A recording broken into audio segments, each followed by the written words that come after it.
नमस्कार दोस्तों, exam preparation में मैं प्रियंका एक बार फिर से आप सभी का स्वागत करती हूँ। यूपीपीएससी आरओ 2023 की कंप्लीट प्रिपरेशन के लिए आप इस चैनल पर जुड़ करके तैयारी कर सकते हैं, जिसमें रेगुलर दोपहर को 1 बजे सब्जेक्ट की सीरीज़ चल रही है। टॉपिक वाइज सारे सब्जेक्ट कंप्लीट करा रही हूँ मैं। जो भी पिछले वर्ष प्रश्न पूछे गए हैं उन्हीं के आधार पर ये सारे टॉपिक होंगे जिनसे प्रश्न पूछे जाने की संभावना रहती है। उसके साथ साथ आप शाम को मेरे साथ डेली रात को 9 बजे आप प्रीवियस ईयर क्वेश्चन की सीरीज़ देखेंगे, जिसमें सब्जेक्ट वाइज आपके सभी प्रीवियस ईयर क्वेश्चन कराए जा रहे हैं। तो आज मैंने साइंस का लिया हुआ है क्वेश्चन जो है साइंस की इंग्लिश वाली जो सीरीज़ है वो आप पहले देखेंगे, वो ऑलरेडी चल रही है, उसमें क्वेश्चंस कराए जा चुके हैं। बहुत से बच्चे बोल रहे थे कि मैम हिंदी में करवाइए, तो मैं हिंदी वर्जन भी लेकर के आई हूँ। वैसे तो मैंने कोशिश की थी वो बाइलिंगुअल रहे, लेकिन जिन भी बच्चों को इंग्लिश में प्रॉब्लम है वो ये वाले वीडियो से प्रिपेयर कर सकते हैं। तो आज का पहला प्रश्न है, पहले हम इससे पहले के प्रश्न सॉल्व कर चुके हैं, तो जिन बच्चों ने पिछली सीरीज़ नहीं देखी वो ज़रूर कंप्लीट कर लें। आगे हम लोग कंटिन्यू करते हैं। तो पहला प्रश्न है 21वां, दो एक जैसे बल्ब को किस प्रकार जोड़ने पर अधिक रोशनी मिलेगी। पहला है दोनों को श्रेणी क्रम में जोड़ दिया जाए या फिर दोनों को समांतर क्रम। ठीक है, तो इनमें पूछा गया है किस में सबसे अधिक रोशनी मिलेगी। स्टेटमेंट में देखिए उत्तर कौन कौन से दिए गए हैं। ए 1 में अधिक मिलेगा, बी 2 में अधिक मिलेगा, सी के अनुसार दोनों में समान मिलेगा, या फिर कुछ कहा नहीं जा सकता। तो देखिए जब दो बल्बों को समांतर क्रम में जोड़ेंगे तब क्या होगा, अधिक रोशनी प्राप्त होगी। ऑप्शन बी करेक्ट हो जाएगा। ठीक है, अब बात करते हैं कौन सा तत्व सरसों में तेल की मात्रा बढ़ाने में अधिक उपयोगी होता है। ऑप्शन ए है कैल्शियम, ऑप्शन बी है सल्फर, ऑप्शन सी है जस्ता, ऑप्शन डी है लोहा। तो आपको याद रखना है सरसों के तेल में जब तेल की मात्रा बढ़ानी हो तो उसमें कौन सा तत्व होना चाहिए, सल्फर अधिक होना चाहिए। 23वां प्रश्न है हाइड्रोजन सल्फाइड ये एक प्रकार का प्रदूषक होता है और इसका स्रोत पूछा गया है क्या है। ऑप्शन ए के अनुसार सड़ते हुए वनस्पति एवं पशु पदार्थ, बी है ऑटोमोबाइल, सी है तेल रिफाइनरी और डी है ताप विद्युत संयंत्र। इसका सही उत्तर है ए सड़ते हुए वनस्पति एवं पशु पदार्थ। अगले प्रश्न की बात करते हैं 10 दिनों से अधिक दिन तक अगर उपवास किया जाए तो लीवर पर क्या प्रभाव पड़ेगा, ऐसा पूछा जा रहा है। ऑप्शन ए के अनुसार लीवर में ग्लूकोज स्तर कम हो जाता है, ऑप्शन बी के अनुसार लीवर में ग्लूकोज स्तर अधिक हो जाएगा, या फिर ऑप्शन सी है लीवर में ट्राइग्लिसराइड्स घटने लगेंगे या फिर ट्राइग्लिसराइड्स बढ़ने लगेंगे। इसका सही उत्तर होगा लीवर में ग्लूकोज का स्तर कम हो जाएगा अगर अधिक दिनों तक उपवास रखा जाता है। ए ऑप्शन करेक्ट है। 25वां प्रश्न है मकड़ियों द्वारा उत्पादित रेशम कहलाता है। देखिए अलग अलग तरह के रेशम उत्पादन होते हैं, ठीक है, जैसे कि शहतूत पर कीड़ों से उत्पन्न किया जाता है। यहाँ पर अभी पूछा जा रहा है मकड़ियों के द्वारा भी होता है रेशम उत्पन्न, तो वो पूछा जा रहा है कौन सा है। ऑप्शन ए है टसर, ऑप्शन बी है गोजमर और ऑप्शन सी है मूंगा रेशम, ऑप्शन डी है अहिंसा रेशम। आपको याद रखना है गोजामर जो है रेशम वो मकड़ियों द्वारा उत्पादित रेशम है। ऑप्शन बी करेक्ट होगा। 26वां प्रश्न है निम्नलिखित खाद्य पदार्थों में से कौन सा सभी आवश्यक अमीनो अम्लों का सर्वोत्तम स्रोत है। दिए गए ऑप्शन में से बताना है। ठीक है, ऑप्शन ए है केला, ऑप्शन बी है दाल, ऑप्शन सी है अंडा या फिर ऑप्शन डी है मछली। तो इसमें आपको अंडा याद रखना है। इसमें क्या होगा, सभी प्रकार के अमीनो एसिड मिल जाएंगे। इसी के पौधे का जो औषधि महत्व है ये सभी लोग जानते हैं। अब इसमें इस जो औषधि महत्ता का कारण है वो पूछा गया किसकी उपस्थिति के कारण है। ऑप्शन ए है अकार्बनिक अम्ल होता है उसमें, ऑप्शन बी के अनुसार कार्बनिक अम्ल होता है, ऑप्शन सी के अनुसार फिनॉल या फ्लेवेनॉइड्स होते हैं, या फिर लिथियम बाइकार्बोनेट होता है। इसका सही उत्तर होगा फिनॉल और फ्लेवेनॉइड्स की वजह से में जो तुलसी है उसमें औषधि महत्व होते हैं। उसके औषधि गुण किसकी वजह से हैं, फिनॉल और फ्लेवेनॉइड्स की वजह से। ऑप्शन सी करेक्ट है, राइट। बढ़ते हैं अगले प्रश्न की ओर। निम्नलिखित में से कौन सा एक सही सुमेलित नहीं है। आपको एक तरफ पशु दी गई है और फिर से नस्ल दी गई है, इन्हीं को मैच करना है। तो भैंस दी गई है, भैंस की नस्ल दी गई है भदावरी, गाय के लिए सिंधी दी गई है, बकरी की जमुना पारी दी गई है, भेड़ की दी गई है थार पारकर, और भेड़ की ही सही सुमेलित नहीं है, ये गलत हो जाएगी, बाकी सारे सही हैं। ऑप्शन डी करेक्ट होगा। 29वां प्रश्न है काशी लालिमा ये किस फसल की प्रजाति है। ए गाजर, बी भिंडी, सी प्याज या डी टमाटर। ओकरा, बी भिंडी याद रखिए। ठीक है, काशी लालिमा भिंडी की है। ये मैंने करा दिया है फसल और प्रजाति, आप लोग वो वाला क्लास ज़रूर देख लीजिए, ये हो चुका है। एग्रीकल्चर की काफ़ी क्लासेस बढ़ चुकी हैं, आप उन सभी को कर लीजिए। तो उसमें आप देखेंगे मैंने काफ़ी टॉपिक कवर करा दिए हैं, ये आप करते रहिए। यूपी स्पेशल की भी काफ़ी क्लासेस हो चुकी हैं। दोपहर को 1 बजे वाली क्लास आप इसीलिए बिल्कुल भी मिस मत करिए, क्योंकि सारे सब्जेक्ट आपके टॉपिक वाइज कंप्लीट हो रहे हैं और वहाँ पे प्रश्न देख रहे हैं आप, प्रश्न पत्र में पूछे भी गए हैं। तो उसको छोड़ना आपके लिए थोड़ा सा दिक्कत की बात है, उसको ज़रूर कीजिए, मैं तो यही बोलूँगी। उसके साथ साथ नोट्स बनाइए, नोट्स बना करके एग्ज़ाम टाइम रिवीजन हो जाएगा और ये प्रीवियस क्वेश्चन इसलिए हैं क्योंकि इससे आपको पता चल रहा है कैसे प्रश्न हैं, और साइंस में ज़्यादातर क्वेश्चन रिपीट भी होते हैं, तो आपको क्या करना है, इनको साथ में तैयार करना है। अगला प्रश्न है, पौधों में गूटी लगाने का कार्य किस उद्देश्य की पूर्ति हेतु किया जाता है? ऑप्शन ए है कीटों के नियंत्रण के लिए, ऑप्शन बी है वानस्पतिक प्रसारण के लिए, या फिर बीजों के अंकुरण के लिए, या खरपतवार के नियंत्रण के लिए। ठीक है, तो पौधों में गूटी लगाने का अर्थ होता है कि इसमें क्या होता है, एक पार्ट कट करते हैं और दूसरे प्लांट के पार्ट से कनेक्ट करते हैं। ठीक है, उसको गूटी लगाना बोलते हैं। अब ये होता है वेजिटेटिव प्रोपगेशन, इसको इंग्लिश में बोलते हैं, और इसका सही उत्तर होगा हिंदी में बी, याद रखिए, वानस्पतिक प्रसारण के लिए। कभी कभी आपने देखा होगा आपके गुलाब में आपने टहनी कट करके दूसरे से कनेक्ट की है, देखिए ऐसे करते हैं, ये चीज़ें होती हैं। तो एक पार्ट को अलग पार्ट से जब आप कट लगा करके जोड़ते हैं उसको बोलते हैं पौधों में गूटी लगाना। अब वेजिटेटिव प्रोपगेशन के अलग अलग मेथड होते हैं, बहुत सारे मेथड हैं, और यहाँ पर गूटी का पूछा गया था, वो मैंने आपको बताया। चलिए बढ़ते हैं अगले प्रश्न की ओर।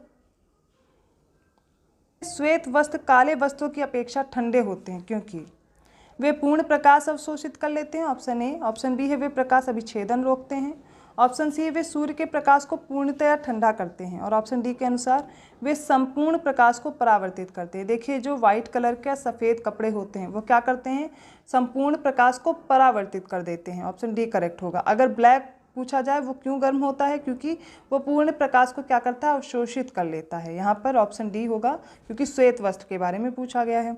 32वां प्रश्न है, निम्नलिखित को उनकी खोज के अनुसार कालानुक्रम में लगाना है। ठीक है, तो यहाँ पर दिया गया है ट्रांजिस्टर है, डायोड है, एमएसडी है, एसएमडी है, माफ़ कीजिएगा, सतह पर लगने वाला अवयव है ये, और इंटीग्रेटेड परिपथ है आईसी। ठीक है, इसको आपको तैयार करना है।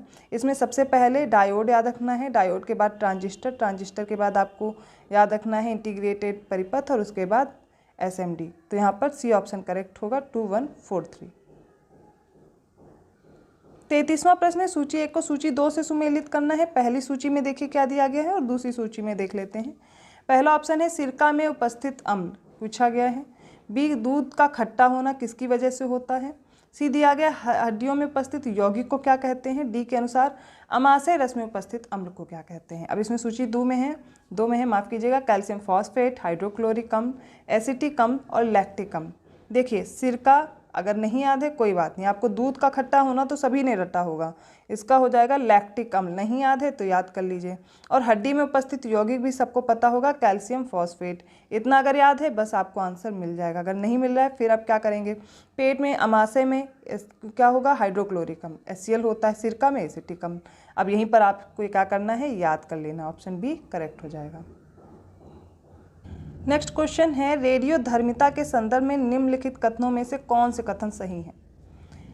रेडियोधर्मिता एक नाभिकीय गुण है, पहला स्टेटमेंट है। दूसरा है नाभिकीय विखंडन के सिद्धांत पर हाइड्रोजन बम बनाया जाता है।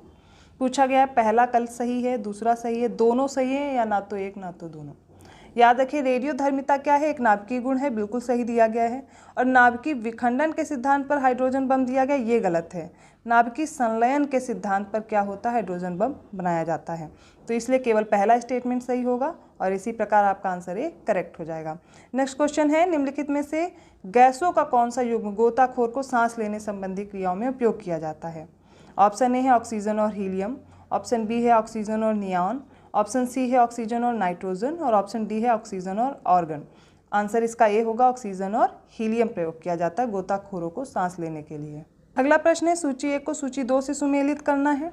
ठीक है, अब इसमें दिया गया एक सूची में ब्लीचिंग पाउडर, दूसरा है बेकिंग सोडा, तीसरा है वॉशिंग पाउडर, चौथा है प्लास्टर ऑफ पेरिस। ठीक है, और सूची 2 है कैल्शियम, इसमें सोडियम बाइकार्बोनेट दिया गया, सोडियम कार्बोनेट दिया गया है, कैल्शियम ऑक्सीक्लोराइड है थर्ड, और उसके साथ है कैल्शियम सल्फेट हेमीहाइड्रेट। अभी मैंने आपको याद कराया था ना, कैल्शियम सल्फेट हेमीहाइड्रेट किसका है, प्लास्टर ऑफ पेरिस का है। तो पहला तो आप यूं ही मैच कर लीजिए, और अगर ये मैच कर लिया तो आपको आंसर मिल जाना चाहिए था। फिर भी अगर आपको नहीं याद है तो चलिए मैं याद कराती हूँ। ब्लीचिंग पाउडर का कैल्शियम ऑक्सीक्लोराइड आपको याद रखना है। ठीक है, बेकिंग सोडा के लिए आपको सोडियम बाइकार्बोनेट याद रखना है, और वॉशिंग पाउडर का सोडियम कार्बोनेट याद रखना है। फिर से देख लीजिए, ब्लीचिंग पाउडर का calcium oxychloride, baking soda sodium bicarbonate, washing powder sodium carbonate है, और प्लास्टर ऑफ पेरिस क्या हो जाएगा, calcium sulphate hemihydrate. Option C correct होगा। अगला प्रश्न है, सूची 1 को सूची 2 से सुमेलित करना है। पहले में पादप हार्मोन या फिर प्लांट हार्मोन दिए गए हैं, दूसरे में उनका फंक्शन है या कार्य दिए गए हैं। आपको कैसे याद रखना है, सबसे पहले तो मैं मैच करा दूं तभी लर्न कर पाएंगे आप। तो पहले लिस्ट में है ऑक्सिन है, जिब्रेलिन है, साइटोकाइनिन है और एब्सिसिक अम्ल है। दूसरी में जो उसका फंक्शन दिया गया कोशिका वृद्धि है, कोशिका विभाजन है, वृद्धि है, अवरोधक है और शिखर प्रधानता है। तो ऑक्सिन का आप देख लीजिए, ऑक्सिन का काम होता है शिखर प्रधानता, बी हो जाएगा। जिब्रेलिन का काम होता है कोशिका की वृद्धि करना, ठीक है। अब देखिए साइटोकाइनिन का हो जाएगा कोशिका का विभाजन करना, एब्सिसिक अम्ल क्या करता है, वृद्धि अवरोधक होता है, ठीक है। इसी तरह मैंने इसको मैश करा दिया है। इसका सही उत्तर देख लेते हैं ऑप्शन के अनुसार। उत्तर देखिए बी हो जाएगा 4123, है ना। बढ़ते हैं आगे। नेक्स्ट क्वेश्चन है, दो कथन दिए गए हैं, एक अभिकथन है, दूसरा उसका कारण है। बताना है इसके अकॉर्डिंग कौन सा स्टेटमेंट या कौन सा ऑप्शन सही होगा। पहला अभिकथन है, मानव शरीर अपने लिए सभी विटामिनों का संश्लेषण कर लेता है, ये है। दूसरा कारण दिया गया है, शरीर के उचित विकास के लिए विटामिन अनिवार्य होते हैं। अब यहाँ पर बताना है कौन सा सही है। देखिए मानव शरीर अपने लिए सभी विटामिन का संश्लेषण नहीं कर पाता है, ये गलत दिया गया, तो अभिकथन हो गया गलत। कारण सही है, शरीर के उचित विकास के लिए विटामिन अनिवार्य होते हैं, ऑप्शन डी करेक्ट होगा। ए सही नहीं है, लेकिन आर क्या होगा, सही है। अगला प्रश्न है, कोरोना रोगियों के उपचार के लिए प्रयुक्त हाइड्रोक्सीक्लोरोक्वीन एक दवा है, इसका प्रयोग किया गया था और ये पूछा जा रहा है कि पौधे की मतलब कौन से पौधे की छाल से प्राप्त होता है, किस पौधे की छाल से प्राप्त होता है। ऑप्शन ए है अश्वगंधा, ऑप्शन बी है सर्पगंधा, ऑप्शन सी सिनकोना या एलोवेरा।